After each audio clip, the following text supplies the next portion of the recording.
नमस्कार, आप जुड़ चुके हैं वैली एक्सप्रेस न्यूज़ के साथ। मेरे साथ जुड़ेंगे मनाहत साहब, जो पीपल डेमोक्रेटिक पार्टी के कहीं ना कहीं यहाँ पर इस वक्त मौजूद हैं मेरे साथ। मैं इनका जो ओहदा है वो नहीं बताऊंगा, वो इसलिए नहीं बताऊंगा, ये खुद बताएंगे। और सबसे बड़ी बात, कारगिल जो 24वां कहीं ना कहीं विजय दिवस जो है देश भर में मनाया जा रहा है, उत्साह जो है बहुत ज़्यादा है। और एक तरफ जो कारगिल को बचाने के लिए, यहाँ कारगिल जब वार हुई थी, जम्मू कश्मीर को बचाने के लिए जो सैनिक कहीं ना कहीं जब यहाँ मौजूद थे, उन्होंने जम्मू कश्मीर को तो बचा लिया, कारगिल वार भी हो गई, 24 साल भी मनाए जा रहे हैं। लेकिन मणिपुर में उनकी ही जो पत्नी हैं, उनके वस्त्र जो है वो उतारे जा रहे हैं। लेकिन प्रधानमंत्री साहब ने 36 सेकंड का एक बयान देकर पलड़ा झाड़ लिया और उसके बाद कोई बात नहीं, मणिपुर पर कोई बात करने के लिए राजी नहीं है। मनाज साहब से पूछता हूँ, मनाज साहब क्या लग रहा है आपको, जिस तरह से 24वां जो मनाया जा रहा है यहाँ कारगिल दिवस, वो तो अच्छी बात है, देश आगे बढ़ रहा है, कहीं ना कहीं कारगिल दिवस मनाया जा रहा है। लेकिन एक तरफ मणिपुर की जो बात की जाए, उसके ऊपर जो सरकार है वो बोल नहीं रही कुछ। फर्स्ट ऑफ ऑल, पहले जैसे कि आपने बताया कि 24वां विजय दिवस मनाया जा रहा है कल के लिए, और उन शहीद वीरों को याद किया जा रहा है, नमन किया जा रहा है। हमारी पार्टी की तरफ से भी उन सब शहीदों को बहुत बहुत नमन। और उन शहीद वीरों को याद करते हुए मैं ये ज़रूर कहूँगा कि आज का जो वक्त चल रहा है इतना क्रूशियल है, उसमें हार्ट अटैक होने के वजह फिर भी लोग बहुत मसरूफ़ हैं, फिर भी याद करना चाहिए उन लोगों को जिन्होंने देश की सरहदों की रक्षा की है। और दूसरी तरफ मैं ये ज़रूर कहूँगा, जैसे आप कह रहे हैं कि उन शहीद वीरों की पत्नियों को आज अगर कोई उनकी तरफ बुरी नज़र से या उनके कपड़े उतारने की तरफ हाथ भी बढ़ाता है, तो ये बहुत बड़ी शर्मिंदगी है पूरे देश के लिए और उन लोगों के लिए जो बड़ी बड़ी बातें करते हैं कि हम लोग आगे बढ़ रहे हैं, हमारा हिंदुस्तान आगे बढ़ रहा है। मैं ये ज़रूर पूछना चाहता हूँ, आज जो उस स्टेट में जिसकी सरकार है वो क्या कर रहे हैं, होम मिनिस्ट्री क्या कर रही है, और हिंदुस्तान के प्रधानमंत्री इस बात पे चुप क्यों है? क्योंकि ये चीज़ हमारे पूरे हिंदुस्तान को शर्मसार कर रही है, मगर बड़ा लीडर कोई भी बोलने को तैयार नहीं है जिनकी जवाबदेही बनती है। ये आपकी बात सही है कि हम भी देख रहे हैं, और पीपल्स डेमोक्रेटिक पार्टी पहले भी इस बात की कंडेम कर चुकी है। आज आपके सामने इस मणिपुर जो घटना दिन ब दिन जो सुनने को मिल रहा है, देखने को मिल रहा है, छोटी छोटी बच्चों के साथ जो घृण्य हो रहा है, इसको घृण्य अपराध बोलेंगे। 150 से ज़्यादा लोग जो है अपनी जान गंवा चुके हैं, और 56 इंच के सीने वाले अब कहाँ गए?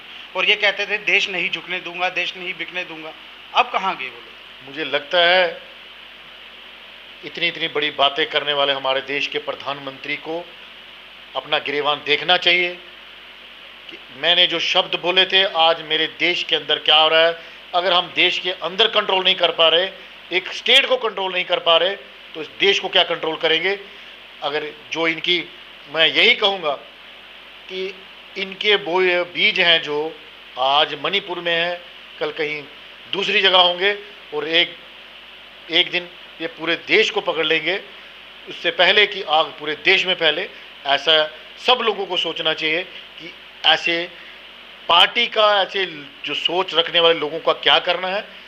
एक दो जगह तो लोगों ने बता दिया, मगर जैसे मणिपुर में इसको रोकने के लिए कुछ नहीं किया जा रहा, और जो एजेंसियां बैठी हैं, देश के गृह मंत्री बैठे हैं और देश के प्रधानमंत्री जी बैठे हैं, हम विनय अपील करते हैं कि इसको जल्द से जल्द रोका जाए। नहीं तो ये नहीं होगा कि जम्मू कश्मीर के लोग भी बाहर आके प्रदर्शन करना शुरू कर दें। और जो लोग आज मूक दर्शन बन के देख रहे हैं, सबसे बड़ी शर्मिंदगी की बात है। सबसे पहले मणिपुर में जो हिंसा हो रही है, जो माताओं बहनों पे अत्याचार हो रहा है, उसको इमीडिएटली बंद करना चाहिए और उसके लिए उपाय सोचने चाहिए। एक चीज़ मैं आपसे पूछूंगा, इंडिया वर्सेस एनडीए बनी है, इंडिया कहीं ना कहीं एक ग्रुप बना है जो जिसमें 26 पार्टी हैं, उनको इन्होंने आतंकवादियों के साथ जोड़ दिया। इंडिया, भारत हमारा है, हमारे भारत के ऊपर इस तरह के इल्ज़ाम लगा कौन रहा है? प्रधानमंत्री साहब ने ये बयान दे दिया, ये शोभा देता है कोई चीज़? बड़े मुंह छोटी वाली बात तो उन्होंने कर दी है। अब सोचना ये है कि अगर देश का प्रधानमंत्री फ्रस्ट्रेशन में आकर ऐसे बयान देगा तो एक आम आदमी क्या बोलेगा, ये उनको सोचना चाहिए। मैं तो ये जरूर कहूँगा, प्रधानमंत्री, ऐसा लग रहा है कि जो देखिए, 26 पार्टी, आपकी बात बिल्कुल सही है। एक तरफ 26 अपोजिशन पार्टियां उनको सामने दिख रही हैं, जो दिन रात उनको नींद नहीं आ रही, और एक तरफ उनके जो अपना वो कुंभा बढ़ाने के चक्कर में पड़े हैं, जिनका कोई एमएलए तक नहीं है, वो उनको भी साथ लेके चलने पड़े हैं।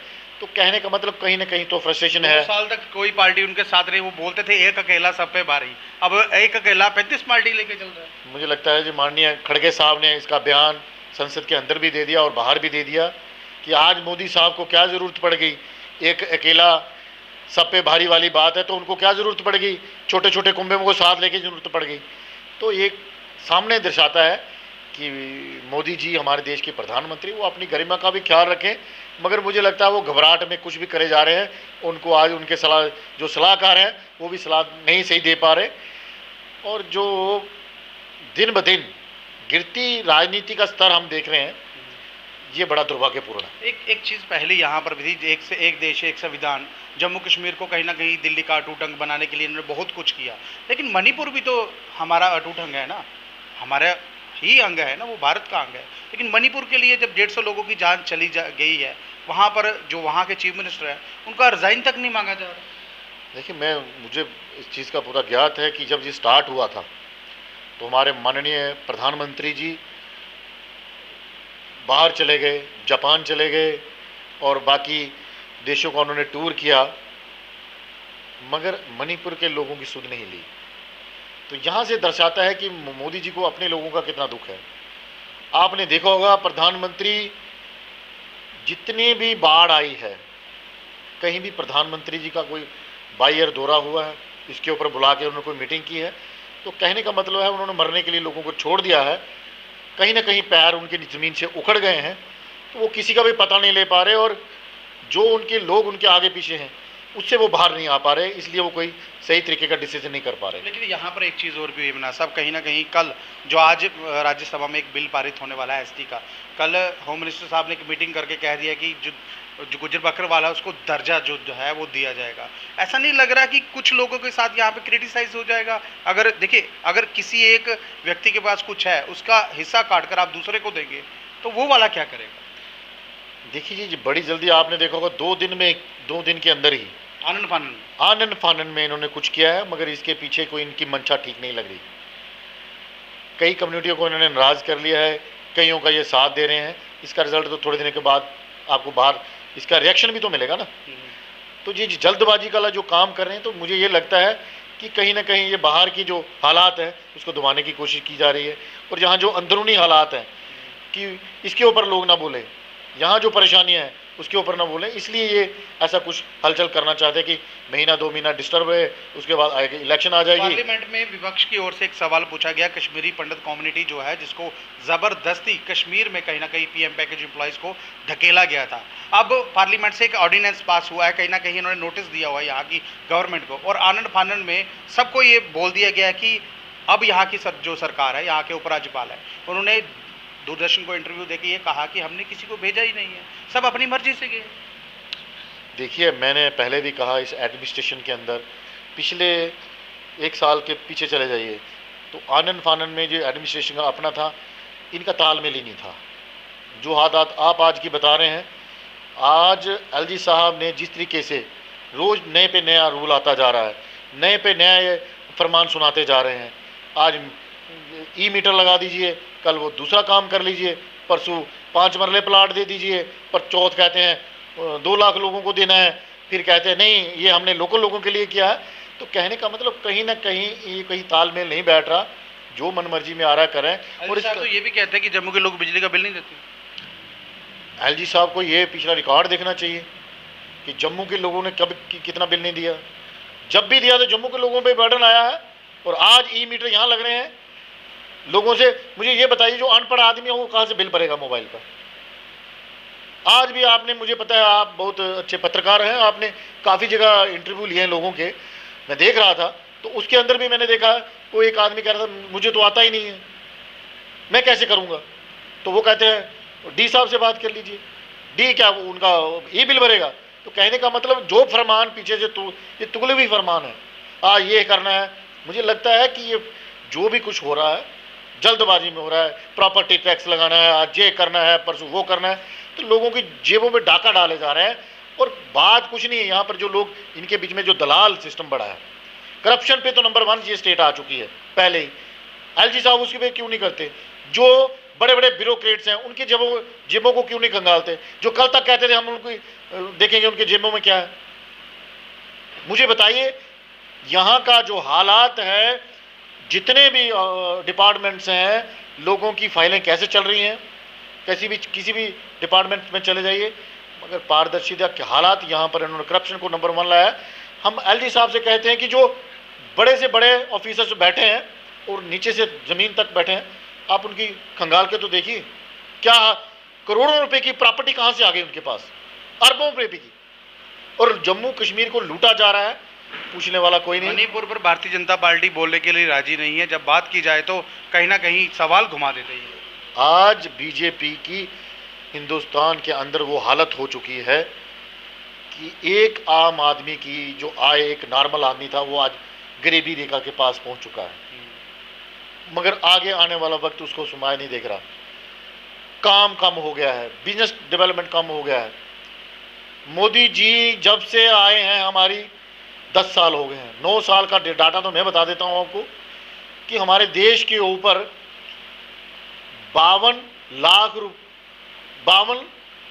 करोड़ रुपए कर्जा था हमारे, जो बढ़कर आज 155 करोड़ से ज़्यादा हो चुका है, यानी कि सबसे महंगे प्रधानमंत्री। तो 10 साल में जिन्होंने 70 साल निकाल दिए, उनके राज तक कितनी पार्टियां चेंज हुई, कितनी पार्टियों ने राज किया, तो उन तक वो 52 लाख करोड़ विदेशी कर्ज पड़ा था। और मोदी जी जब से आए हैं 156 करोड़ कुछ हजार करोड़ रुपया, यानी कि कर्जा, गिनती भी नहीं है इतना मैं 155,000 करोड़ रुपए का कर्जा आज हमारे भारत देश पे है, जो बच्चों के हिसाब से हम लोगों पे कितना है। यानी कि एक बच्चा पैदा होता है 1 लाख से ज्यादा उस पर कर्जा होगा, पैदा होने वाले बच्चे। ये बात कौन पूछेगा? ये हमें मोदी जी ने गिफ्ट दिया है, जो कहते थे 15 लाख रुपए आपके अकाउंट में आएंगे और 2 लाख नौकरियां हर साल दूंगा, पूछने वाला कोई नहीं। आज मेरे जम्मू कश्मीर के अंदर रोजगार जो कमाने वाले वो रोडों पे बैठे हैं, 65,000 फैमिली यहाँ पर रोडों पे बैठी है, पूछने वाला कोई नहीं। एलजी साहब से गुहार लगा लगा के लोग थक गए हैं, रोज डंडे खाते हैं, सेक्टरों के बाहर खड़े होकर बेचारे प्रदर्शन करते हैं, मगर कोई पूछने वाला नहीं। और एक तरफ हमारे ये महंगी प्रधानमंत्री, जो 52 करोड़ रुपए हमारे 52,000 करोड़ रुपए हमारे देश पे कर्ज था पहले, और इनके आने के बाद 155,000 करोड़ रुपए हो गया, जो थोड़े दिन पहले की ही डिटेल डेली सेशन में और बाकी पेपरों में शाही है और दैनिक जागरण में हमने पढ़ी है। कौन पूछने वाला है? मुझे बताइए, कहां जा रहा है देश का पैसा? जम्मू कश्मीर को यूटी इसलिए बनाया था कि यहां से कुछ खींचा जा सके, देना तो है ही नहीं। माइनिंग यहां से ले ली, वाइन की जो ठेकेदारी थी वो यहां से ले ली, ठेकेदारी जो मेन पुल बड़े बड़े थे वो यहां से ले लिए, जम्मू कश्मीर का पावर का जो सिस्टम था वो इन्होंने अपने हाथ में कर लिया, हर एक चीज पे टैक्स लगा दिया। बच्चे फार्म भरने जाते हैं, 1500 रुपए से नीचे कोई फार्म नहीं, करोड़ों रुपए इनके कहां जा रहे हैं, खरबों रुपए कहां जा रहे हैं, कोई पता नहीं। मगर आज जम्मू कश्मीर का आवाम अपने आप को ठगा हुआ महसूस करता है। एक झूठ और बोला यहाँ पर, कहीं ना कहीं उपराज्यपाल साहब ने ये कहा 28,000 जो नौकरी है हमने अभी तक दे दी है, वो बना साहब आपको लग रहा है किसी को मिली होगी 28,000? मेरे से ज़्यादा बेहतर आप जानते हैं, जो दिनचर्या आपके पास होती है, लोगों को मूर्ख बना के कुछ नहीं होगा, कुछ देने से होगा। बहरहाल ये शुरुआत मैंने की थी मणिपुर से, और कहीं ना कहीं मणिपुर पर ये इंटरव्यू शुरू हुआ था, और मणिपुर हालत आप देख लीजिए, मणिपुर की लगभग इतने बुरे हालात है, औरतों को कहीं ना कहीं निर्वस्त्र किया जा रहा है, और प्रधानमंत्री साहब वहाँ कुछ बोल नहीं रहे। सबसे बड़ी बात, अगर इस चीज़ के ऊपर इस वक्त पार्लियामेंट सेशन चल रहा है, अगर वहाँ अगर कुछ ये बोले पार्लियामेंट सेशन के अंदर मणिपुर में कोई काम किया जाएगा प्रधानमंत्री द्वारा, लेकिन कोई वहाँ प्रधानमंत्री जी रोज अपोजिशन के जो सांसद हैं वो पूछना चाहते हैं मणिपुर के बाद, मगर हमें ये समझ नहीं। लो मोशन भी लाया मणिपुर, लो मोशन उन्होंने आज लो मोशन भी लाया है, मगर मुझे नहीं लगता प्रधानमंत्री जी उनका जवाब दे पाएंगे। इतने कटाक्ष, इतना मणिपुर के अंदर कत्लो गारत हो रही है, उनके जवाब दे पाना जो माननीय हमारे गृह मंत्री जी हैं वो उनका जवाब नहीं दे पाए सही तरीके से। गृह मंत्री मणिपुर का दौरा करके भी आए थे, उसके बाद भी कोई अहिंसा तो कंट्रोल नहीं हुआ। हम तो ये पूछना चाहते हैं, जो लोग इसमें गुनाहगार हैं वो इतनी देर बाद उन्होंने जो 10-11 लोग पकड़े हैं अभी तक, और बाकी लोगों पे अभी तक कार्रवाई कब होगी? और जो लोग इनके एडमिनिस्ट्रेशन के हैं, चाहे वो कितने भी बड़े पद पे बैठा है, चाहे आईजी है, डीजी है, चाहे वो दूसरे एजेंसियां हैं, उनके ऊपर गाज क्यों नहीं गिरी? क्या? क्योंकि वो इनके चाहते हैं, मनमर्जी से जो हो रहा है। ये देश को क्या बताना चाहते हैं? अगर देश के साथ कत्लो गारत जो वहां पर हो रही है, जो 47 में हमने सुना, तो आज हमने देखने को मिल रहा है। तो प्रधानमंत्री जी और गृह मंत्री जी देख क्या रहे हैं? जो दोषी हैं उनको सजा दीजिए, और जो लोग उसके ऊपर, मुझे नहीं लगता एक ट्रांसफर भी वहां से की है, जो लोग जो लगता है जो जिस सिचुएशन के ऊपर वो कंट्रोल नहीं कर पाते, तो उन लोगों को, अफसरों को वहां रखने की जरूरत क्या है? वो किसके इशारे पे बैठे हैं आज तक? ये बात सोचने की है। और अगर ऐसे ही खुले छूट दे रखी तो डेमोक्रेसी का जो हमारा जहां कहते हैं हिंदुस्तान डेमोक्रेसी है, डेमोक्रेसी भी खत्म हो जाएगी। और यहाँ का जो भाईचारा है आपस का, जो बीजेपी ने फूट डाली है, आज उसके जो एक स्टेट के अंदर जो उसका रिजल्ट देखने को मिला है वो वहां से शुरू है। तो जम्मू कश्मीर के लोग ठगा हुआ महसूस कर रहे हैं इसमें। जम्मू कश्मीर के लोग तो अपने आप को ठगा हुआ महसूस कर रहे हैं। जो इस 370 टूटने के बाद कहते थे जो यहाँ पर दूध की नदियां बहेंगी, आज जम्मू कश्मीर की जनता जानती है और जम्मू कश्मीर के लोग जानते हैं। जो इन्होंने टैक्स डाल कर जो बोझ हम पे डाला है, और हर जगह आदमी का खून चूसने की बात जो कर रहे हैं, और नौजवानों को ना नौकरी है ना कारोबार है। मगर मैं फिर भी कहूँगा, आज बात आप मणिपुर की करने जा रहे हैं, और आज जो 24वां कारगिल विजय दिवस हम मनाने जा रहे हैं, बड़े शर्म से ये कहना पड़ता है, जिन लोगों की वजह से वो विजय मिली थी, आज उन सैनिक की पत्नियों के कपड़े कोई उतारे, इससे शर्म की बात कोई नहीं होती। और ये सारा जो ठीकरा है ये सेंटर की सरकार पे गिरता है, अमित शाह और मोदी जी पे गिरता है। जल्द से जल्द हमारी पीपल्स डेमोक्रेटिक पार्टी की मानवता से हम ये अपील करना चाहते हैं, इसको रोकिए और जो मानवता है उसे शर्मसार होने से बचाइए। बहुत बहुत धन्यवाद मनोज जी मैं जुड़ने के लिए। लेकिन आप देखिए यहाँ पर ये 24वां विजय दिवस तो मनाया जा रहा है, लेकिन वही जो जवान यहाँ पर जब सरहद पे खड़े थे, हमारी रक्षा कर रहे थे, जम्मू कश्मीर की रक्षा कर रहे थे, लेकिन आज उन्हीं की पत्नियों के साथ क्या हो रहा है ये आप सब कुछ देख सकते हैं। बहरहाल ये वीडियो आपको किस तरह लगी, कैसे लगी, अपनी राय जो है जरूर रखिएगा।